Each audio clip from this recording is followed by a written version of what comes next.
Hello students, यहाँ पर हम लोग देखेंगे क्लास 10th के साइंस चैप्टर नंबर 4। और जैसा कि तुमको पता है चैप्टर नंबर 4 क्या है हमारा, कार्बन और उसके यौगिक। देखो, इस चैप्टर में जितने भी महत्वपूर्ण ऑब्जेक्टिव प्रश्न हैं उन सारे प्रश्नों को हम लोग एक एक करके देखने वाले हैं। ये ऐसे प्रश्न हैं जो तुम्हारे पीछे के बोर्ड एग्जाम में पूछे गए हैं, तो निश्चित तौर पर ये सारे के सारे प्रश्न तुम्हारे लिए महत्वपूर्ण होने वाले हैं। पहले नंबर के प्रश्न की ओर बढ़ते हैं, बात करते हैं। पहले नंबर का प्रश्न हमारा क्या है? पहले नंबर का प्रश्न है, निम्न में से कौन सा असंतृप्त हाइड्रोकार्बन है? अब अगर बात करें हाइड्रोकार्बन, तो हाइड्रोजन और कार्बन से बने यौगिक को हम लोग हाइड्रोकार्बन कहते हैं। और यहां पर देखिए तो ऑप्शन ए में CH4 है, यहाँ पर हाइड्रोजन कार्बन है, ये भी हाइड्रोकार्बन। ऑप्शन बी में भी हाइड्रोकार्बन है, ऑप्शन सी में भी हाइड्रोकार्बन है, तो तीनों तीनों हाइड्रोकार्बन है। पूछा जा रहा है इनमें कौन असंतृप्त हाइड्रोकार्बन। अब असंतृप्त हाइड्रोकार्बन क्या होता है, तो इसके लिए हम हाइड्रोकार्बन के क्लासिफिकेशन को देखते हैं। बेसिकली हाइड्रोकार्बन हमारा दो प्रकार का होता है। हाइड्रोकार्बन, अगर तुम बात करो हाइड्रोकार्बन के बारे में, ये दो प्रकार का होता है। एक होता है हमारा संतृप्त हाइड्रोकार्बन, ठीक है, जिसको इंग्लिश में हम लोग सैचुरेटेड हाइड्रोकार्बन बोलते हैं। और दूसरा होता है हमारा असंतृप्त हाइड्रोकार्बन, असंतृप्त हाइड्रोकार्बन, ठीक है, अनसैचुरेटेड हाइड्रोकार्बन। इसके बारे में तो अभी पूछा नहीं जा रहा है, इसके बारे में अभी नहीं बात करते। असंतृप्त हाइड्रोकार्बन तुम्हारा दो प्रकार का होता है। एक होता है एल्कीन, ठीक है, और एक होता है हमारा एल्काइन। एल्काइन, अब अगर हम देखें एल्कीन का सामान्य सूत्र होता है CnH2n, और एल्काइन का सामान्य सूत्र होता है CnH2n और माइनस का 2। एल्कीन में कार्बन कार्बन के बीच डबल बॉन्ड होता है, और एल्काइन में कार्बन कार्बन के बीच में यहाँ पर ट्रिपल बॉन्ड होता है। ठीक है, इतनी बातें समझ में आ गई। अब अगर यहां से अगर तुम n बराबर 1 2 3 4 रख के देखो तो तुम्हारा कंपाउंड बनता हुआ चला जाएगा। जैसे n बराबर अगर 1 रखते हैं तो यहां पर बनेगा CH2, n बराबर यदि 2 रखो तो C2H4, ठीक है, n बराबर यदि 3 रखो तो ये बनेगा C3 और H6, ये बन जाएगा तुम्हारा। आगे आगे अगर हम यहां पर एक के लिए कंपाउंड बनेगा नहीं, अगर हम n बराबर 2 रखते हैं तो क्या बनेगा, n बराबर 2 रखे तो 2 दूनी 4 2 C2H2, क्या बनेगा C2H2, ठीक है, n बराबर 2 रखने से C2, हाँ C2H2। n बराबर यदि हम 3 रखे तो C3 और ये बनेगा H4, ठीक है। n बराबर यदि हम रखे 4 तो ये बनेगा C4 और 4 दूना 8 में से 2 घटा देंगे H6। अब देखो ये दोनों के दोनों जो कंपाउंड बन रहा है, ये वाला कंपाउंड और ये वाला कंपाउंड, ये तुम्हारा असंतृप्त हाइड्रोकार्बन है। अब अगर इस उदाहरण में से देखे, ऑप्शन में से देखे तो कौन हमारा सही होगा? CH4 नहीं होगा, C2H6 नहीं होगा, ये कंपाउंड जो है C2H4 ये यहाँ पर आ रहा है, तो ये हमारा असंतृप्त हाइड्रोकार्बन C ऑप्शन यहाँ से तुम्हारा सही होने वाला है। आगे बढ़े, प्रश्न में कहा जा रहा है कि कार्बन क्या है, तो हमको सबको पता है कार्बन धातु नहीं है, उपधातु नहीं है, क्या है कार्बन? अधातु है, तो ये बी ऑप्शन तुम्हारा यहाँ से सही होने वाला है। आगे बढ़ते हैं, यहाँ पर बात करते हैं सरलतम हाइड्रोकार्बन कौन है, तो हमेशा बात करेंगे सरलतम हाइड्रोकार्बन मीथेन होता है। इसका सामान्य सूत्र हमारा CH4 होता है और इसको बायोगैस भी कहा जाता है, ठीक है, क्या बोलेंगे? बायोगैस भी कहा जाता है। अगर कभी ऑप्शन में पूछ दे प्रश्न में बायोगैस कौन है तो CH4 है। अगले प्रश्न की ओर बढ़ते हैं, बेंजीन का अणुसूत्र क्या होता है? बेंजीन का अणुसूत्र C6H6 होता है। क्या होता है? बेंजीन का अणुसूत्र C6H6 होता है। चलो जी, प्रश्न में कहा जा रहा है निम्नलिखित में से एरोमेटिक हाइड्रोकार्बन कौन है, तो हमको पता है एरोमेटिक हाइड्रोकार्बन यहाँ पर C6H6 यानी कि बेंजीन है। C6 अभी बात किया हमने, बेंजीन का अणुसूत्र C6H6 है और ये एक प्रकार का एरोमेटिक हाइड्रोकार्बन है। प्रश्न है OH अभिक्रियाशील सूचक वाले यौगिक का नाम क्या है? देखो OH जो है ना, एक फंक्शनल ग्रुप है, अभिक्रियाशील समूह है, और ये किसका अभिक्रियाशील समूह है? एल्कोहल का है। OH मींस एल्कोहल, ठीक है। आगे बढ़ेगी, एक अणुसूत्र और परंतु विभिन्न सूत्र वाले यौगिक क्या कहलाता है? ऐसा यौगिक जिसका अणुसूत्र या रासायनिक सूत्र समान होता है और संरचना सूत्र अलग अलग होता है, समावयवी यौगिक कहलाता है। क्या कहलाता है? समावयवी यौगिक कहलाता है। ब्यूटेन के कितने समावयवी संभव है? तो अगर हम बात करें ब्यूटेन के यहाँ पर समावयवी के बारे में, तो आ जाओ बात करें, 2 समावयवी संभव है। एक नॉर्मल ब्यूटेन और एक आइसो ब्यूटेन। ठीक है, ब्यूटेन के 2 समावयवी संभव है, बी ऑप्शन तुम्हारा सही होगा। ऑक्सीजन की संयोजकता कितना होती है? तो ऑक्सीजन के अगर देखेंगे परमाणु संख्या कितना है, 8 है, और इसका इलेक्ट्रॉनिक विन्यास होगा 2 और 6। बारीक कक्षा में यहाँ पर 6 इलेक्ट्रॉन है, मतलब 2 इलेक्ट्रॉन इसको चाहिए 8 इलेक्ट्रॉन पूरा करने के लिए। तो यहाँ पर ऑक्सीजन की संयोजकता कितना हो जाएगा, 2 हो जाएगा। आगे बढ़ते हैं। एल्कोहल में कौन सा तत्व उपस्थित नहीं है? ये हमारा होगा कौन सा तत्व उपस्थित नहीं है। प्रश्न थोड़ा सा टाइप में मिस्टेक है, टाइपिंग में। ठीक है, तो अल्कोहल में देखेंगे, जैसे अगर हम एक अल्कोहल का उदाहरण ले, C2H5OH, ये एथेनॉल है। ठीक है, इसमें देखेंगे कार्बन है, बिल्कुल है, ऑक्सीजन है, बिल्कुल है, हाइड्रोजन है, बिल्कुल है। क्या नहीं है हमारा, क्या नहीं है हमारा, नाइट्रोजन नहीं है। तो अल्कोहल में नाइट्रोजन नहीं होता है। CnH2n निम्नलिखित में से किसका सूत्र है? तो CnH2n एल्कीन का सामान्य सूत्र है, जैसा कि हमने बात किया पहले प्रश्न में। तो CnH2n किसका सूत्र है? एल्कीन का सूत्र है। कैल्शियम कार्बाइड जल के साथ अभिक्रिया करके क्या देता है, हमको ये बताना है। ठीक है, तो कैल्शियम कार्बाइड के बारे में बात करेंगे। इसका सामान्य सूत्र होता है, रासायनिक सूत्र CaC2, और ये जब जल के साथ अभिक्रिया करता है तो ये बनाता है कैल्शियम हाइड्रोक्साइड CaOH का होल ट्वाइस, और प्लस में C2H2। तो यहां पर अगर बात करें, एसिटिलीन गैस होता है, और ये एसिटिलीन गैस को हम लोग जो बोलते हैं वो क्या बोलते हैं? एथीन बोलते हैं। तो एथीन हमारा सही उत्तर हो जाएगा सी, यानी कि C2H2 हमारा एथीन है। आगे बढ़ेंगे। प्रश्न में कहा जा रहा है निम्न में कौन सहसंयोजी बंधन है? सहसंयोजी बंधन किसके बीच में होगा? जहां पर दोनों ही अधातु होगा उसके बीच में सहसंयोजी बंधन होगा। यहां पर देखो, सोडियम क्लोरीन नजर आ रहा है, कैल्शियम क्लोरीन नजर आ रहा है, CH4 कार्बन हाइड्रोजन नजर आ रहा है, और सोडियम और ऑक्सीजन नजर आ रहा है। तो यहां पर धातु अधातु, यहां पर धातु अधातु, यहां पर धातु अधातु, यहां पर दोनों का दोनों अधातु है। तो यहां पर हमारा सहसंयोजी बंधन हो जाएगा। आगे बढ़ते हैं। प्रश्न में कहा जा रहा है निम्न में कौन कार्बन का अपरूप है? ग्रेफाइट, हीरा, फ्लोरीन, और यहां पर तो बाबू एक ऑप्शन और होना चाहिए, सभी। क्यों बोल रहे हैं? क्योंकि ग्रेफाइट भी कार्बन का अपरूप है, हीरा भी कार्बन का अपरूप है, और फ्लोरीन भी कार्बन का अपरूप है। प्रश्न में यहां पर कहा जा रहा है मेथेनोइक अम्ल। ठीक है, मेथेनोइक अम्ल का सामान्य नाम क्या है? तो मेथेनोइक अम्ल का सामान्य नाम फॉर्मिक अम्ल होता है। और अगर हम बात करें इसके सूत्र के बारे में तो ये होता है HCOOH, या इसको हम लिख सकते हैं CH2O2। ये होता है हमारा मेथेनोइक अम्ल। मेथेनोइक अम्ल का सामान्य नाम फॉर्मिक अम्ल होता है। प्रश्न में कहा जा रहा है कि एथिल एल्कोहल का IUPAC नाम क्या है? जरा हमको बताओ। एथिल एल्कोहल का अगर हम बात करें IUPAC नॉल नेम का, तो वो होता है इथेनॉल। ठीक है, और एथिल एल्कोहल के अगर हम फॉर्मूले की बात करें तो ये होता है C2H5OH। ठीक है, ये है हमारा एथिल एल्कोहल। प्रश्न है हमारे पास, सिरका में कौन सा अम्ल पाया जाता है? सिरका में हमारा एसिटिक अम्ल पाया जाता है, डी ऑप्शन सही होगा।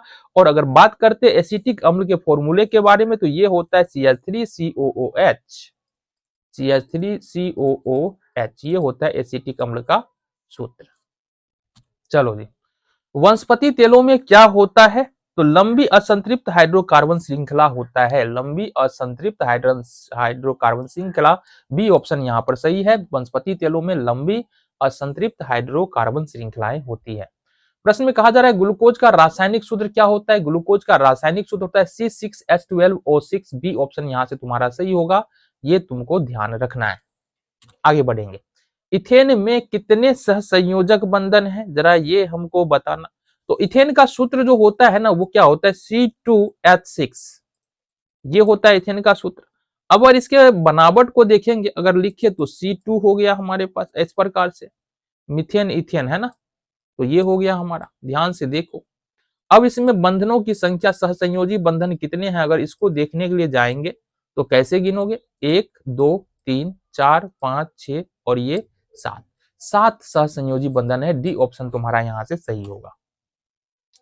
प्रश्न में कहा जा रहा है कार्बोक्सिलिक एसिड समूह कौन सा है, कौन सा फंक्शनल ग्रुप कार्बोक्सिलिक एसिड का है, ये बताना है। COOH, बी ऑप्शन यहां तुम्हारा होगा। COOH किसका समूह है, कार्बोक्सिलिक एसिड का समूह है। एथेनॉल का क्रियाशील मूलक क्या होगा, एथेनॉल पता है हमको अल्कोहल है, और अल्कोहल का जो क्रियाशील मूलक होता है वो हमारा OH होता है। कार्बन की परमाणु संख्या कितनी है, तो हम बार बार बता रहे हैं कि बाबू 1 से 30 तक तुमको यहाँ पर क्या करना है, परमाणुओं की संख्या, तत्व का संकेत, तत्व का नाम तुमको याद कर रखना लेना है। 1 से 2 प्रश्न यहाँ से तुमको पूछे ही जाएंगे, चाहे जो पूछा जाए, ठीक है। 1 से 30 के अंदर में ए ऑप्शन हो जाएगा। कार्बन की परमाणु संख्या 6 होता है। प्रश्न में कहा जा रहा है असंतृप्त हाइड्रोकार्बन जिसमें कार्बन कार्बन परमाणु के बीच में त्रिबंध होता है, मतलब कार्बन कार्बन परमाणुओं के बीच में त्रिबंध होता है, ठीक है। तो असंतृप्त हाइड्रोकार्बन कितना होता है, 2 प्रकार का होता है, एक एल्कीन और दूसरा एल्काइन। एल्कीन में डबल बॉन्ड होता है, एल्काइन में हमारा ट्रिपल बॉन्ड होता है। बी ऑप्शन तुम्हारा यहां से सही होगा। प्रश्न है एल्कोहल का क्रियाशील समूह कौन सा है, तो एल्कोहल का क्रियाशील समूह हमारा OH है। डी ऑप्शन यहां से सही होगा। कार्बनिक यौगिक में कार्बन की संयोजकता कितनी होती है, अगर हम देखें यहाँ पर कार्बन की परमाणु संख्या तो ये 6 होता है। अगर इसका इलेक्ट्रॉनिक विन्यास देखेंगे तो 2 और 4 होता है। बाहरी कक्षा में 4 इलेक्ट्रॉन है। अगर बाहरी कक्षा में यहाँ पर 4 इलेक्ट्रॉन है तो मतलब यहाँ पर संयोजकता भी 4 ही होगा, ये हमको पता होना चाहिए। तो कार्बन की संयोजकता कितनी है, 4 होता है। आगे बढ़ो। सामान्य ब्यूटेन का संरचना सूत्र क्या है, देखो ब्यूटेन का जो सूत्र यहाँ पर अगर बात करेंगे ना तो C4 methane ethane propane butane, तो C4 और H10 ये ब्यूटेन का सूत्र होता है। इसके 3 समस्थानिक होता है। अगर ब्यूटेन के बारे में बात करेंगे तो 3 समस्थानिक होता है, ठीक है। नॉर्मल ब्यूटेन, ठीक है, आइसोब्यूटेन और नियोब्यूटेन। ब्यूटेन के बारे में बात कर रहे हैं ना। हाँ, 3 समस्थानिक कौन कौन होता है, नॉर्मल नॉर्मल ब्यूटेन और आइसोब्यूटेन, 2 समस्थानिक होता है ब्यूटेन का, इसके बारे में ध्यान रखो, ठीक है। सामान्य ब्यूटेन का जो संरचना सूत्र होता है ये वाला संरचना सूत्र होता है C4H10, ठीक है। आगे बढ़ते हैं। फॉर्मिक अम्ल का IUPAC नाम क्या है, हमको ये बताना है, तो जरा बताओ। फॉर्मिक अम्ल का IUPAC नाम मेथेनोइक अम्ल होता है। क्या होता है, मेथेनोइक अम्ल। ए ऑप्शन यहां से तुम्हारा सही होगा। प्रश्न में कहा जा रहा है यहाँ पर ऑक्सीजन के 2 परमाणुओं के बीच कितने आबंध होते हैं, तो ऑक्सीजन के 2 परमाणुओं के बीच डबल बॉन्ड होता है, ये डबल बॉन्ड होता है, यह तुमको ध्यान रखना है। बी ऑप्शन यहाँ सही होगा। प्रश्न में कहा जा रहा है कि कौन सा कार्बन यौगिक सबसे अधिक अभिक्रियाशील है, ये हमको यहाँ से बताना है, ठीक है। कौन सा कार्बनिक यौगिक सबसे ज्यादा अभिक्रियाशील है, तो यहाँ पर बात करेंगे C2H4, सी नंबर ऑप्शन ये सबसे ज्यादा अभिक्रियाशील है। प्रश्न में कहा जा रहा है कौन सा हाइड्रोकार्बन सबसे सरल यौगिक है, तो हमको पता है, अभी पहले भी हमने बात किया, मीथेन जो है वो सबसे सरल हाइड्रोकार्बन होता है और सबसे सरल यौगिक हमारा होता है। चलो जी, यहां पर बात करें ग्लूकोज के एक अणु में ऑक्सीजन के कितने परमाणु होते हैं, तो अगर हम ग्लूकोज के सूत्र को देखें C6H12 और O6 होता है। और अगर यहाँ पर हम बात करें कार्बन ऑक्सीजन है, पूछ रहा है ना, ऑक्सीजन के कितने परमाणु होते हैं, तो ऑक्सीजन के यहाँ पर 6 परमाणु होते हैं। बी ऑप्शन तुम्हारा यहाँ से सही होगा। क्लोरीन के एक परमाणु की बाह्यतम कक्षा में इलेक्ट्रॉनों की संख्या, यहाँ ऑप्शन ही गायब है, तो यहाँ पर अगर क्लोरीन की परमाणु संख्या देखते हैं तो ये होता है 17, ठीक है। इसका इलेक्ट्रॉनिक विन्यास देखोगे तो 2, 8 और 7 होता है। और सबसे बाहरी कक्षा में कितना इलेक्ट्रॉन है, सबसे बाहरी कक्षा में यहाँ पर 7 इलेक्ट्रॉन है, तो 7 जिस भी ऑप्शन में होगा उसको मार देना है, ठीक है। और अगर पूछा जाए क्लोरीन की संयोजकता कितना होता है, तो 7 है तो 1 इलेक्ट्रॉन चाहिए 8 पूरा करने के लिए, संयोजकता हो जाएगा इसका 1, ठीक है। आगे बढ़ो। प्रश्न में कहा जा रहा है कि सल्फर की बाह्यतम कक्षा में इलेक्ट्रॉनों की संख्या कितनी होती है, अगर हम बात करें सल्फर के बारे में, परमाणु संख्या होता है इसका 16 और इसके इलेक्ट्रॉनिक विन्यास को देखें तो ये होता है 2, 8, 6। बाहरी कक्षा में इलेक्ट्रॉन की संख्या पूछ रहा है, तो बाहरी कक्षा हमारा ये है, इलेक्ट्रॉन कितना है, 6 है। सी ऑप्शन तुम्हारा यहाँ से सही होगा। चलो जी, हाइड्रोजन के 2 परमाणुओं के बीच में कितने बंधन होते हैं, तो हाइड्रोजन के बीच में यहाँ पर सिंगल बॉन्ड होता है, तो यहाँ पर एक आबंध या एकल आबंध यहाँ पर होता है। यहाँ पर बढ़ेंगे अगले प्रश्न की ओर। तो प्रश्न में कहा जा रहा है एल्केन का सामान्य सूत्र क्या होता है। जैसा कि हमको पता है, अगर पूछा जाए एल्केन का सामान्य सूत्र तो ये होता है CnH2n+2। ये होता है हमारा एल्केन का सामान्य सूत्र। ठीक है, अगर पूछा जाए एल्कीन का सामान्य सूत्र तो CnH2n ये होता है हमारा एल्कीन का सामान्य सूत्र, एल्कीन हो गया। और पूछा जाए एल्काइन का सामान्य सूत्र तो ये होता है CnH2n-2। ये किसका है? एल्काइन का। तो ये हो गया तुम्हारा एल्कीन, एल्केन, एल्कीन और एल्काइन का सामान्य सूत्र। एल्केन का पूछ रहा है तो CnH2n+2, सी ऑप्शन तुम्हारा सही होगा। आगे है प्रश्न में कहा जा रहा है कि ग्लूकोज में कार्बन के कितने अणु होते हैं। तो पहले भी हमने बात किया है कि ग्लूकोज की परमाणु संख्या, ग्लूकोज का सूत्र क्या होता है? C6H12O6। यहाँ पर कार्बन का परमाणु पूछ रहा है तो कार्बन का कितना परमाणु है? 6 परमाणु है। डी ऑप्शन तुम्हारा सही होगा। प्रश्न में कहा जा रहा है नाइट्रोजन के द्विपरमाणु अणु में कैसा आबंध होता है। तो नाइट्रोजन N2 होता है हमारा, नाइट्रोजन का एक अणु। अब इसके अगर हम परमाणुओं की बात करें, N2 में नाइट्रोजन नाइट्रोजन परमाणुओं के बीच में त्रिआबंध होता है, ट्रिपल बॉन्ड होता है। त्रिआबंध यहाँ पर सी ऑप्शन सही होगा। प्रश्न में यहाँ पर कहा जा रहा है किसका यह क्रियात्मक समूह है। CHO किसका क्रियात्मक समूह है, ये हमको यहाँ से बताना है। ठीक है, आ जाओ जी बता दे। तो CHO एल्डिहाइड का क्रियात्मक समूह है। किसका समूह है? एल्डिहाइड का क्रियात्मक समूह है। आगे बढ़ते हैं। एसिटिक अम्ल का IUPAC नाम क्या है? एसिटिक अम्ल का IUPAC नाम जो है एथेनोइक अम्ल होता है। ए ऑप्शन यहां से तुम्हारा सही होगा। प्रश्न में कहा जा रहा है यहाँ पर प्रोपेनॉन में उपस्थित प्राक्रियात्मक समूह, प्रोपेनॉन में जो क्रियात्मक समूह होगा वो C होगा और डबल बॉन्ड यहाँ पर O होगा। सी ऑप्शन यहां से तुम्हारा सही है। ठीक है, आगे बढ़ते हैं।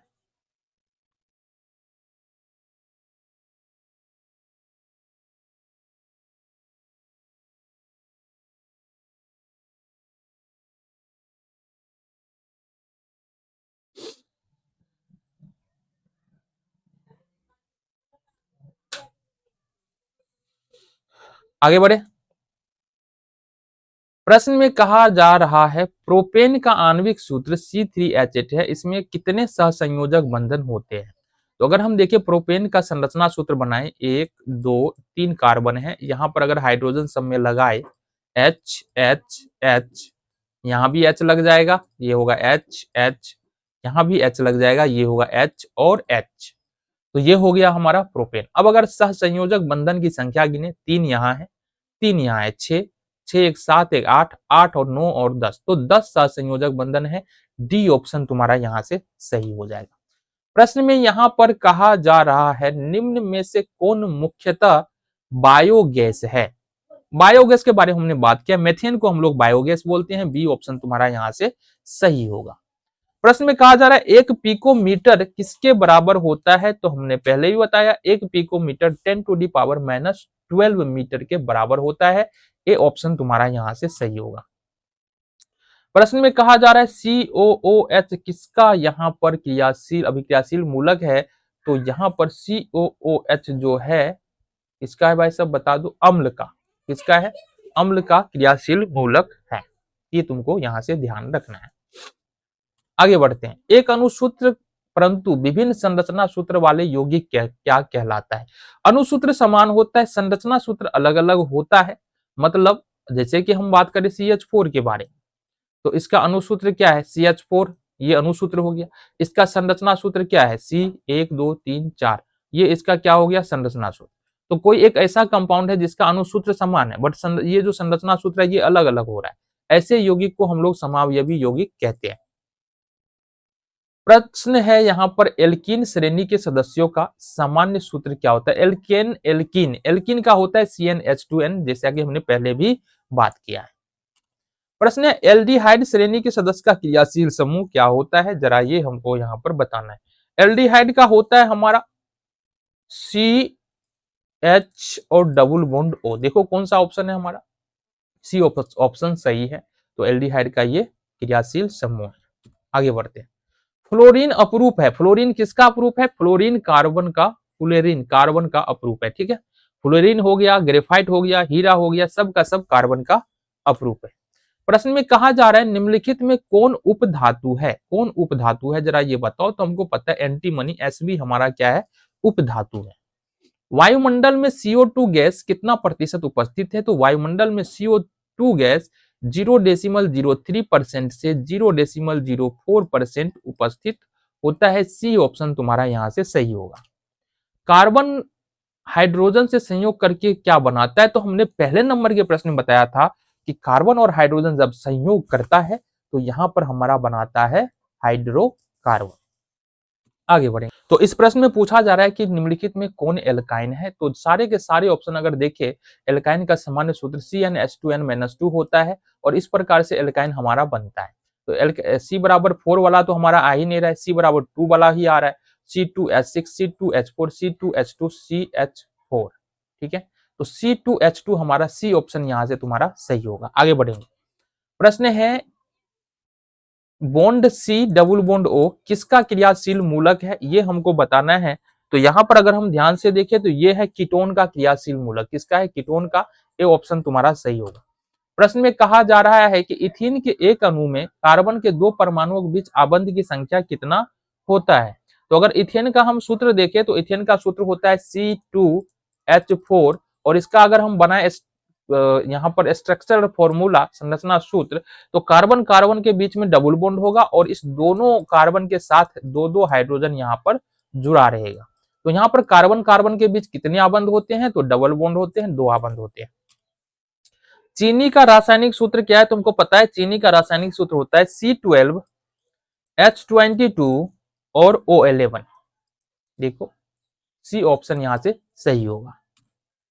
प्रश्न में कहा जा रहा है इथाइल एल्कोहल का व्यापारिक उत्पादन किस रासायनिक प्रक्रिया के द्वारा होता है, तो इथाइल एल्कोहल का व्यापारिक उत्पादन किण्वन प्रक्रिया द्वारा होता है। ठीक है, आगे बढ़े। प्रश्न में कहा जा रहा है एसिटिलीन में कितने सहसंयोजक बंधन है, एसिटिलीन में कितने सहसंयोजक बंधन है, तो एसिटिलीन का सामान्य सूत्र होता है C2H2, ये वो एसिटिलीन है। और इसमें अगर इसके संरचना सूत्र को यदि हम देखते हैं तो कार्बन कार्बन के बीच ट्रिपल बॉन्ड होता है और इसके अलावा एक एक हाइड्रोजन हमारा इस दोनों ओर इस तरह से जुटा रहेगा। अब बोल रहा है एसिटिलीन में कितने सहसंयोजक बंधन होता है, तो 3 बंधन, यहां हो गया 4, 5 सहसंयोजक बंधन होता है। आगे बढ़ेंगे। प्रश्न में कहा जा रहा है CnH2n+2 किसका सामान्य सूत्र है, एल्केन का सामान्य सूत्र है। ठीक है, आगे बढ़ते हैं। प्रश्न में यहां पर कहा जा रहा है इथिलीन में कार्बन कार्बन के बीच दो आबंध मौजूद है जिसमें एक सिग्मा और एक पाई। देखो कभी भी अगर दो आबंध है ना, अगर कार्बन कार्बन के बीच में दो बंधन है तो एक सिग्मा बॉन्ड होगा, कौन सा बॉन्ड, एक सिग्मा बॉन्ड होगा और एक हमारा पाई बॉन्ड होगा। ठीक है, ये तुमको ध्यान रखना है। यहां पर बात करेंगे पहले नंबर के प्रश्न के बारे में और पहले नंबर का जो प्रश्न है, कहा जा रहा है कि नाइट्रोजन अणु में नाइट्रोजन परमाणुओं के बीच कितने सहसंयोजक आबंध होते हैं। तो अगर हम बात करें नाइट्रोजन अणु तो इसका सामान्य सूत्र तो यहां पर दिया है N2, नाइट्रोजन का अणु है और नाइट्रोजन अणु के बीच में नाइट्रोजन अणु के जो दो परमाणु है, नाइट्रोजन के अणु में दो परमाणु है, इसके परमाणुओं के बीच में कितने आबंध होते हैं, ट्रिपल बॉन्ड होता है, त्रिआबंध होता है। सी आंसर हमारा यहां से हो जाएगा। आगे बढ़ेंगे। मिथेन में कितने सहसंयोजक बंधन होते हैं, तो मिथेन का सामान्य सूत्र जो है हमारा CH4 होता है, पता है हमको। और अगर बात करें इसके संरचना सूत्र के बारे में तो कार्बन और इसके साथ यहाँ पर 4 हाइड्रोजन इस प्रकार से जुड़ा रहता है। अब बात करें कितने सहसंयोजक आबंध है, तो गिनो 1 2 3 4, 4 सहसंयोजक आबंध है। बी ऑप्शन तुम्हारा यहाँ से सही होने वाला है। चलो बढ़े अगले प्रश्न की ओर। अगले प्रश्न में यहाँ पर हमको बात करना है एक कार्बोक्सिलिक समूह को सूचित किया जाता है। तो कार्बोक्सिलिक समूह को किससे सूचित किया जाता है हमारा, बता दो। कार्बोक्सिलिक समूह को CO से सूचित किया जाता है। CO हमारा सी ऑप्शन यहां से हो जाएगा।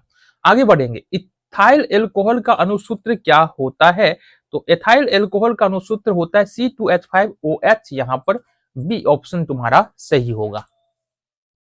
प्रश्न में कहा जा रहा है कि एल्केन में कार्बन परमाणुओं के बीच रहता है। एल्केन में ये इनमें से कोई भी ऑप्शन तुम्हारा सही नहीं है, तो प्रश्न को स्किप करना। अच्छा बता देते हैं, एल्केन में कार्बन परमाणुओं के बीच रहता है। तो एल्केन में कार्बन कार्बन परमाणुओं के बीच में सिंगल बॉन्ड होता है। एल्कीन में कार्बन कार्बन परमाणुओं के बीच में डबल बॉन्ड होता है। एल्काइन में कार्बन कार्बन परमाणुओं के बीच में ट्रिपल बॉन्ड होता है। ये तुमको याद रखना है। ठीक है, प्रश्न में कहा जा रहा है निम्नलिखित में कौन सहसंयोजक बंधन, किसमें सहसंयोजक बंधन है? तो सहसंयोजक बंधन उसमें होगा जिसमें दोनों का दोनों जो है वो अधातु होगा। यहाँ पर है सोडियम क्लोरीन, ये हमारा एक धातु अधातु है। मैग्नीशियम क्लोरीन ये हमारा यहाँ पर धातु अधातु है। ये हाइड्रोजन क्लोरीन दोनों ही अधातु है। और यहाँ पर कैल्शियम है, क्लोरीन यहाँ पर धातु अधातु है। तो सी ऑप्शन अपना सही हो जाएगा, इसमें सहसंयोजक बंधन होगा। प्रश्न है हमारे सामने, जब एथेनॉल को यहाँ पर 170 डिग्री सेल्सियस पर गर्म किया जाता है तो क्या बनता है? तो ध्यान से देखना, एथेनॉल का सामान्य सूत्र क्या होता है? C2H5OH। ठीक है, इसको हम गर्म कर रहे हैं कितने डिग्री सेल्सियस पर? इसको हम गर्म कर रहे हैं यहाँ पर H2SO4 H2SO4 के साथ गर्म कर रहे हैं कितने डिग्री सेल्सियस पर? 170 डिग्री सेल्सियस पर। जब ऐसा करेंगे तो बनेगा एथीन C2H4। क्या बनेगा? एथीन बनेगा। बी ऑप्शन यहाँ पर सही होगा। मीथेन किसका उदाहरण है? तो मीथेन हमारा संतृप्त हाइड्रोकार्बन का उदाहरण है। ये ऑप्शन यहाँ से तुम्हारा सही होगा। आगे बढ़े, प्रश्न में कहा जा रहा है निम्न में से किस हाइड्रोकार्बन में 3 आबंध होते हैं? 3 आबंध किसमें होता है जरा बता दो। 3 आबंध होता है C3H4 में, ये है हमारा एल्काइन। और इसका अगर देखेंगे C3 है, C किसी 2 हाइड्रोकार्बन के बीच में ट्रिपल बॉन्ड होगा।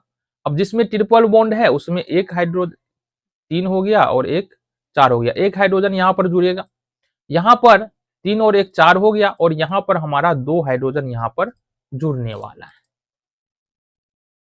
ठीक है, ये हो गया तुम्हारा C3H4। प्रश्न में कहा जा रहा है कार्बोनिल ग्रुप प्रतिकारक कौन है? कार्बोनिल ग्रुप प्रतिकारक कौन है? तो ये हमारा हो जाएगा CO। बी ऑप्शन यहाँ पर सही होगा। आगे प्रश्न में कहा जा रहा है निम्नलिखित में कौन सहसंयोजी यौगिक है? अगर हम बात करें सहसंयोजी यौगिक की, तो हमने बताया है कि एक धातु एक अधातु रहेगा तो वो विद्युत संयोजी होगा, और एक दोनों ही अधातु है तो सहसंयोजी होगा। ए ऑप्शन तुम्हारा यहाँ से सही है। प्रश्न में कहा जा रहा है निम्नलिखित में कौन युग्म समावयवी है?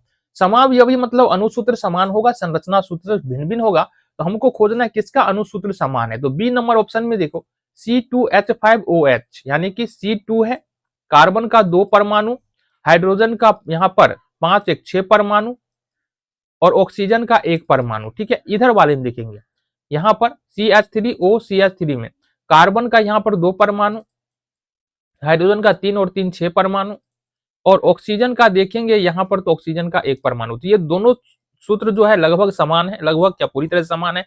तो ये हमारा हो जाएगा समावयवी। प्रश्न में कहा जा रहा है कि बॉन्ड COOH अभिक्रियाशील मूलक को क्या कहते हैं? तो जरा देखो यहाँ पर बॉन्ड COOH अभिक्रियाशील मूलक को हम लोग एल्डिहाइड कहते हैं। डी ऑप्शन यहाँ से सही होगा। प्रश्न में कहा जा रहा है इथेन का आणविक सूत्र C2H6 है, इसमें कितने सहसंयोजी बंधन है? इथेन का सूत्र होता है C2H6। अगर इसका हम देखिए संरचना सूत्र CC double bond single bond से जुड़ा रहेगा, और देन यहाँ पर हाइड्रोजन यहाँ से जुड़ा रहेगा। अब यहाँ पर तुम काउंट कर सकते हो, देख सकते हो 1 2 3 4 5 6 7 बॉन्ड यहाँ पर नजर आ रहा है। बी ऑप्शन सही होगा। प्रश्न है सबसे कठोर प्राकृतिक पदार्थ क्या है? सबसे कठोर प्राकृतिक पदार्थ यहाँ पर हमारा क्या है? हीरा है। आगे बढ़ते हैं, हाइड्रोकार्बन कौन है इसमें से ये बताना है। तो जिसमें हाइड्रोजन और कार्बन होगा वो हाइड्रोकार्बन है। तो यहाँ पर डी ऑप्शन में देखो कार्बन भी है, हाइड्रोजन है, तो ये हमारा हाइड्रोकार्बन है। प्रश्न में कहा जा रहा है कार्बनिक यौगिक का आवश्यक तत्व क्या होता है? कोई भी कार्बनिक यौगिक है तो उसमें कार्बन का होना जरूरी है। ए ऑप्शन तुम्हारा यहां से सही होगा। निम्नलिखित में कौन विद्युत संयोजी यौगिक है? विद्युत संयोजी मतलब आयनिक यौगिक, जिसमें एक धातु और एक अधातु होगा। सी नंबर ऑप्शन में देखेंगे सोडियम धातु है, क्लोरीन अधातु है, तो यह संयोजी यौगिक है। प्रश्न निम्नलिखित में कौन आयनिक यौगिक है? ऐसा इसमें सी ऑप्शन, डी तो है ही नहीं, चलो डी ऑप्शन हम ऐड कर देते हैं NaCl। तो यहां पर कौन आयनिक यौगिक होगा? तो NaCl हमारा आयनिक यौगिक होगा। प्रश्न है हमारे सामने कि गैस जल में घुलकर कौन सा अम्ल बनाती है। Carbon dioxide gas CO2 gas जल में घुल करके कौन सा अम्ल बनाती है, हमारा ये यहाँ पर प्रश्न है। तो अगर हम देखें कार्बन डाइऑक्साइड ऑक्साइड को अगर हम जल के साथ घोल दे तो ये बन जाएगा हमारा कार्बोनिल अम्ल H2CO3। क्या बनेगा? कार्बोनिल अम्ल। ए ऑप्शन तुम्हारा यहाँ से सही होगा।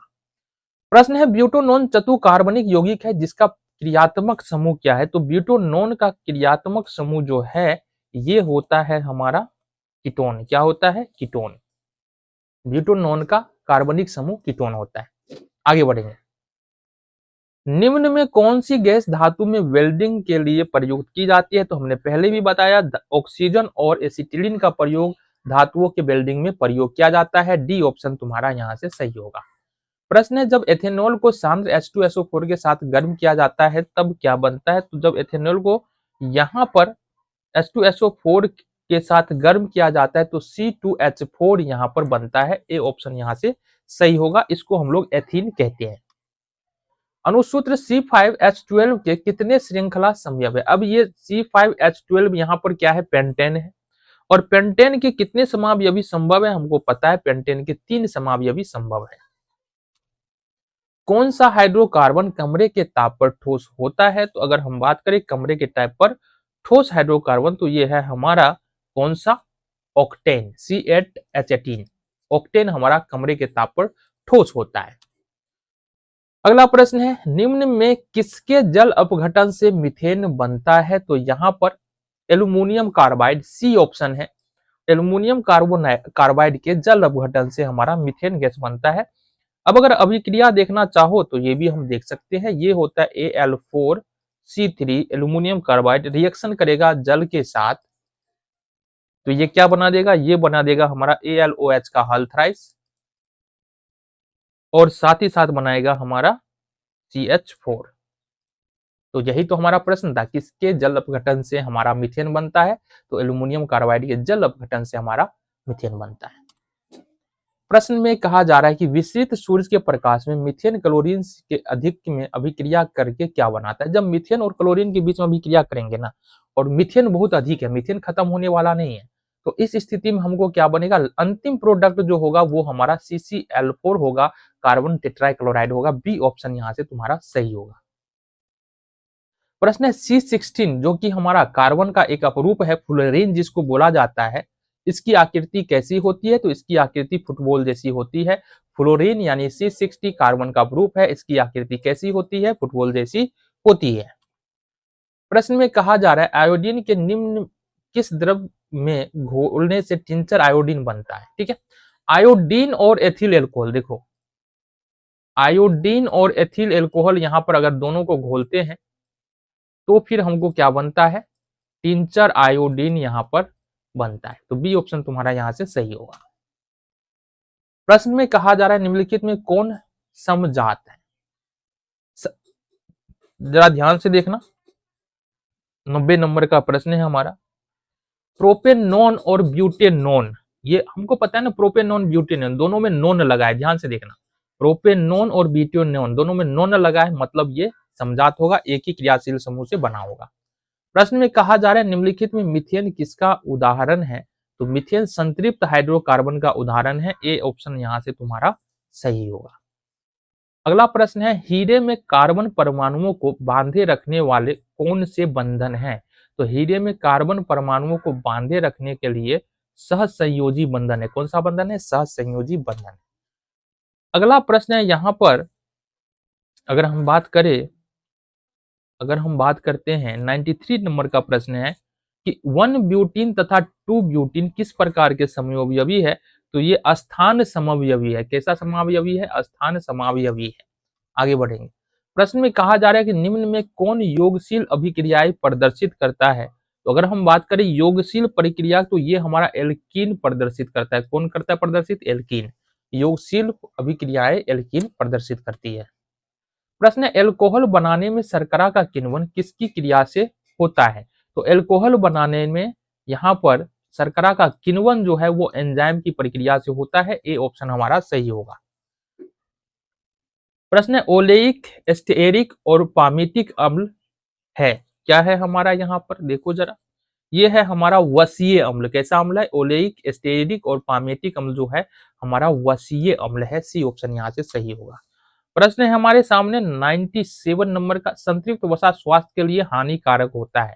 जितने भी संतृप्त वसा होता है वो हमारे स्वास्थ्य के लिए हानिकारक नहीं होता, हानिकारक होता है।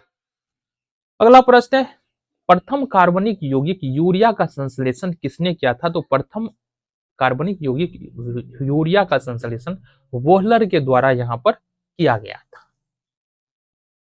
जीवन शक्ति के सिद्धांत का प्रतिपादन किसने किया? तो जीवन शक्ति के सिद्धांत का प्रतिपादन वर्जिलियस नामक वैज्ञानिक ने किया था।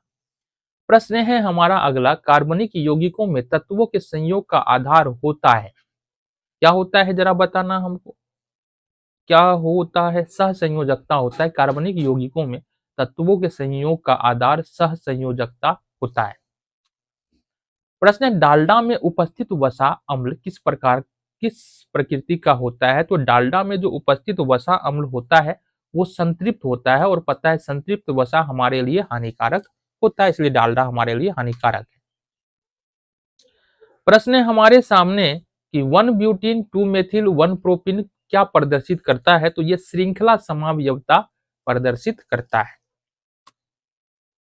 अगला प्रश्न हमारे सामने है प्रयोगशाला में संश्लेषित पहला कार्बनिक यौगिक कौन है? तो यहाँ पर देखेंगे प्रयोगशाला में संश्लेषित पहला जो कार्बनिक यौगिक है यो यूरिया है, और ये सी नंबर प्रश्न जो यूरिया का हमारा रासायनिक सूत्र दिया गया है। प्रश्न कह रहा है यहाँ पर निम्न में कौन सा एल्कोहल जल में सबसे कम विलेय होता है? तो एक बात यहाँ पर ध्यान रखना, जैसे जैसे अनुभार में वृद्धि होगा विलेयता यहाँ पर कमता जाएगा, तो सबसे अधिक अनुभार वाला यहाँ पर उत्तर हो जाएगा। और अगर तुम गौर से देखो तो सबसे अधिक अनुभार यहाँ पर किसका होगा? डी वाले का होगा, क्योंकि यहाँ पर कार्बन और हाइड्रोजन की संख्या, ऑक्सीजन की संख्या दूसरे की तुलना में अधिक है, इसलिए डी ऑप्शन हमारा उत्तर हो जाएगा। प्रश्न है CH3O और C2H5 का IUPAC नाम क्या होगा? तो यहाँ पर CH3O और C2H5 का IUPAC नाम मेथॉक्सी एथेन होगा। क्या होगा? Methoxy ethane. ए ऑप्शन यहाँ से सही होगा। अगला प्रश्न है CH3 CH2OH और CH3O CH3 किस प्रकार के समावयवी है? तो ये हमारा जो है ना क्रियाशील समावयवी हो जाएगा, है ना। कौन सा? क्रियाशील समावयवी। बी नंबर ऑप्शन यहाँ तुम्हारा सही होगा। अगला प्रश्न निम्नलिखित में किसमें असम्मित कार्बन परमाणु है? असम्मित कार्बन परमाणु का मतलब हुआ कि कार्बन का एक परमाणु 4 अलग अलग परमाणुओं से जुड़ा होगा। तो यहाँ पर कार्बन का एक परमाणु 4 अलग अलग कार्बन परमाणुओं क्लोरीन, हाइड्रोजन, आयोडीन, ब्रोमीन से जुड़ा हुआ है। तो यहाँ पर बोलेंगे डी नंबर ऑप्शन में कार्बन असम्मित परमाणु है। अगला प्रश्न है कार्बोक्सिलिक अम्ल के साथ अभिक्रिया कर एस्टर बनाने वाले यौगिक कौन है? तो हमको पता है यहाँ पर कार्बोक्सिलिक अम्ल के साथ अभिक्रिया करके एस्टर बनाने वाला यौगिक अल्कोहल होता है। चलो जी, प्रश्न में कहा जा रहा है एथेनॉल को निम्नलिखित में किस ऑक्सीकारक के साथ गर्म करने पर एथेनोइक अम्ल बनता है? तो यहाँ पर देखेंगे एथेनॉल को क्षारीय KMnO4 या अम्लीय K2Cr2O7 इस दोनों के साथ गर्म करने पर हमारा क्या बनता है? यहाँ पर एथेनोइक अम्ल बनता है। तो हमारा ए बी दोनों सही होगा, मतलब सी ए और बी दोनों सही होगा, ये उत्तर सही है। प्रश्न में कहा जा रहा है उच्च एल्कोहल के हाइड्रोजन सल्फेट व्युत्पन्न के सोडियम लवण क्या कहलाते हैं? तो ये हमारा कहलाता है अपमार्जक। उच्च एल्कोहल के हाइड्रोजन सल्फेट व्युत्पन्न सोडियम के लवण अपमार्जक कहलाते हैं। ए ऑप्शन यहाँ से सही होगा। प्रश्न में कहा जा रहा है कि एल्डिहाइड श्रेणी के यौगिक में निम्नलिखित में से कौन सा क्रियाशीलता मूलक है, या एल्डिहाइड का क्रियाशील मूलक हमको बताना है। तो एल्डिहाइड के लिए हम क्या लिखते हैं? CHO। सी ऑप्शन यहाँ से सही होगा। प्रश्न में कहा जा रहा है एथीन को जब CCl4 और Br2 के साथ अभिक्रिया कराया जाता है तो कौन सा यौगिक बनता है? तो ये देखेंगे हम, यहाँ पर जो बनता है हमारा 1,2 डाई ब्रोमोएथेन बनता है। ए ऑप्शन यहाँ से सही होगा। कार्बनिक यौगिकों में निम्नलिखित में कौन से गुण पाए जाते हैं? तो कार्बनिक यौगिक में अगर हम बात करेंगे, कार्बनिक यौगिक का यहाँ पर क्वथनांक एवं द्रवनांक जो है वो काफी कम होता है। डी ऑप्शन तुम्हारा यहाँ से सही होगा। प्रश्न में कहा जा रहा है निम्नलिखित में कौन समावयवी है। यहाँ पर अगर बात करें 114वें नंबर का प्रश्न है, ठीक है।